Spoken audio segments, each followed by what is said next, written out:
ഭക്തർക്കായിട്ടുള്ള മഹാദേവന്റെ സന്ദേശം എന്താണെന്ന് നോക്കാം. പ്രിയ ഭക്തരെ, നല്ല പ്രവർത്തികളും കർമ്മങ്ങളും നല്ല പ്രാർത്ഥന തന്നെയാണ്. ഒരു മനുഷ്യന് ബുദ്ധിയും അറിവും കൂടും തോറും അവൻ കൂടുതൽ വിനയമുള്ളവനായിത്തീരുന്നു.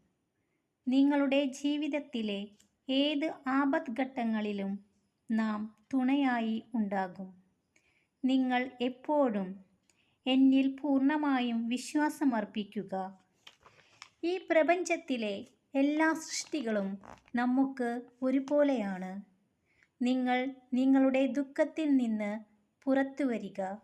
മനസ്സ് എപ്പോഴും സ്വസ്ഥമാക്കി സന്തോഷത്തോടെ ഇരിക്കുക. നിങ്ങൾ തനിച്ചല്ലെന്ന കാര്യം ഓർമ്മയിൽ വയ്ക്കുക. നാം എപ്പോഴും നിങ്ങളുടെ കൂടെ തന്നെയുണ്ട്.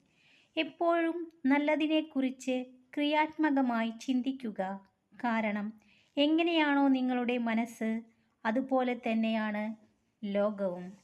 നിങ്ങളെ സ്നേഹിക്കാത്ത ഒരാൾക്കു വേണ്ടി വെറുതെ സമയം കളയരുത്. നിങ്ങൾക്ക് ചുറ്റും നോക്കുക. എത്ര പേരാണ് നിങ്ങളെ സ്നേഹിക്കുന്നതെന്ന് മനസ്സിലാക്കുക. മനസ്സ് ശുദ്ധമായിട്ടിരിക്കുക. മറ്റുള്ളവർക്ക് നന്മ ചെയ്യുക. ഇതാണ് എല്ലാ ആരാധനയുടെയും അടിസ്ഥാനം.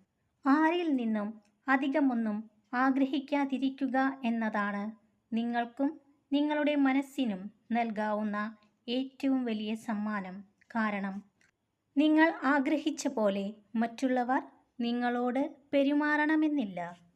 നിങ്ങളെപ്പോഴും മറ്റുള്ളവരുടെ തെറ്റിൽ നിന്ന് പാഠങ്ങൾ പഠിക്കുക.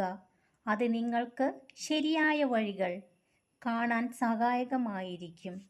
നിങ്ങളുടെ തെറ്റുകൾ മാത്രം പെരുപ്പിച്ച് കാണിക്കുന്നവരോട് ഒരിക്കലും ഒരു വിശദീകരണത്തിന് നിൽക്കാതിരിക്കുക. അത് നിങ്ങളുടെ സമയം നഷ്ടപ്പെടുത്തുക മാത്രമേ ഉള്ളൂ.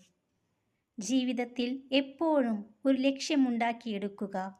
ആ ലക്ഷ്യം നേടാനായി പരിശ്രമിക്കുക. ആ ലക്ഷ്യത്തിലേക്കുള്ള നിങ്ങളുടെ യാത്രയിൽ എൻ്റെ അനുഗ്രഹം എന്നും ഉണ്ടായിരിക്കുന്നതാണ്. ഓം നമഃ ശിവായ.